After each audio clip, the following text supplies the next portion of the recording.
안녕하세요. 소발의 심한 말에 욥은 친구들에 대한 불신과 서운한 감정을 표현합니다. 가는 말이 고와야 오는 말도 고운 법이죠. 오늘 본문은 욥기 12장 1절에서 12절입니다. 1, 2절. 그러자 욥이 대답했습니다. 참으로 자네들만 사람이로군. 그러니 자네들이 죽으면 지혜도 죽겠군. 자네들이라고 복수형을 쓴 것은 단지 소발만을 대상으로 말하는 것이 아니라 세 친구 모두를 대상으로 반박하는 것입니다. 사람이란 단어는 상류층이나 귀족이나 세상이 보기에 중요한 부류의 사람들을 의미하는 단어입니다.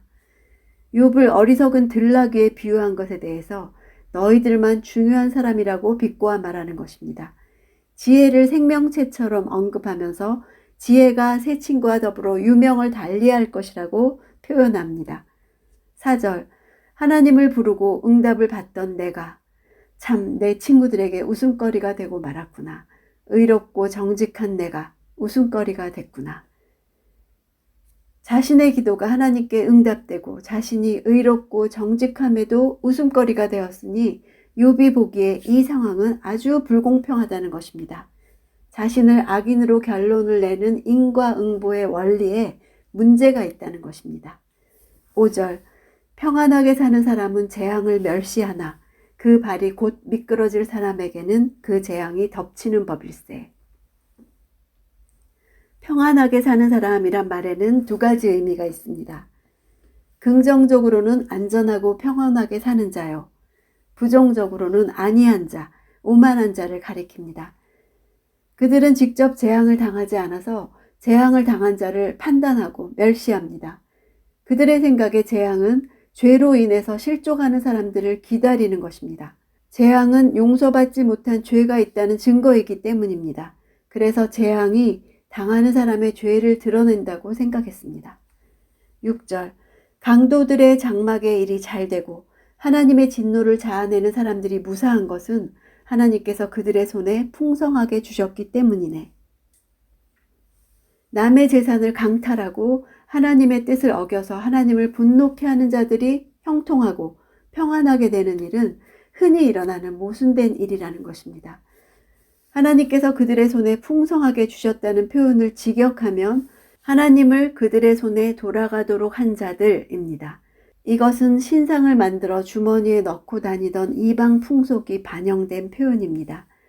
하나님께서 악인에게 능동적으로 복을 주셨다는 의미가 아니라 하나님을 자기 손에 넣었다고 생각하고 자기 마음대로 조정할 수 있는 대상으로 생각하는 자들이 현세에서 형통할 수 있다는 의미가 됩니다. NIV 성경에서는 이런 뜻을 살려서 그들의 신을 그들의 손에 넣고 다니는 자들이라고 번역했고, 공동 번역은 하나님을 손아귀에 넣고 주무르는 자들로 번역했습니다. 욥이 이런 표현을 쓰는 이유는 악인들이 자신의 뜻을 이루기 위해 온갖 수단과 방법을 가리지 않기 때문에 이 세상에서 상대적으로 더 잘 살 수 있다는 것입니다. 이처럼 세상에서 흔히 볼 수 있는 불의하고 모순된 상황을 말함으로써 눈으로 보여지는 결과만 가지고 자신을 정죄하는 것을 멈출 것을 말하고 있습니다. 더 나아가서 자신에게 닥친 불행도 악인이 득세하고 의인이 고난받도록 잠시 버려두시는 하나님의 섭리 가운데 있는 것으로 이해하려고 합니다. 부조리한 현실과 신앙적인 갈등 속에서도 하나님의 섭리 가운데 이해하려고 하는 욥의 마음을 읽을 수 있습니다. 11절. 귀가 말을 듣지 못하겠는가? 입이 맛을 보지 못하겠는가?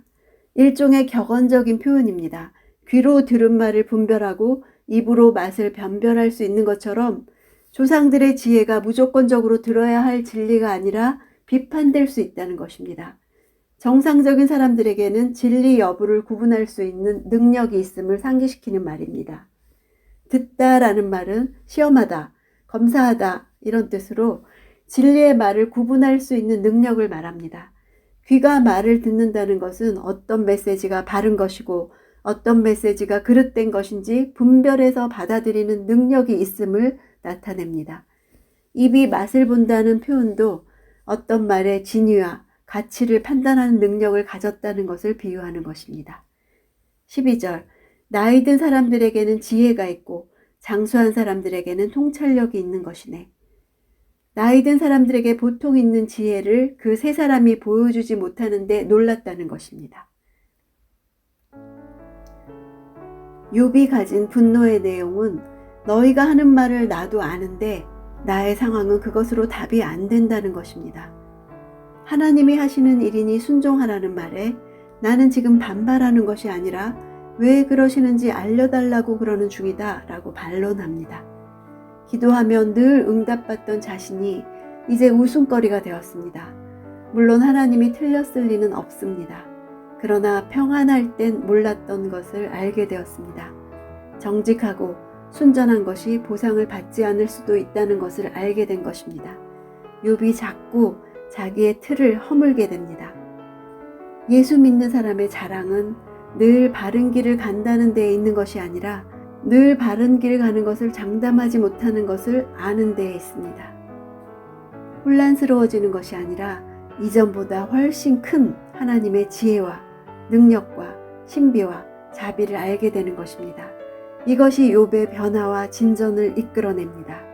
욥의 가치이며 복입니다. 욥기를 묵상하며 배워가는 우리의 가치이며 복이 될 것입니다. 욥기 파이팅입니다.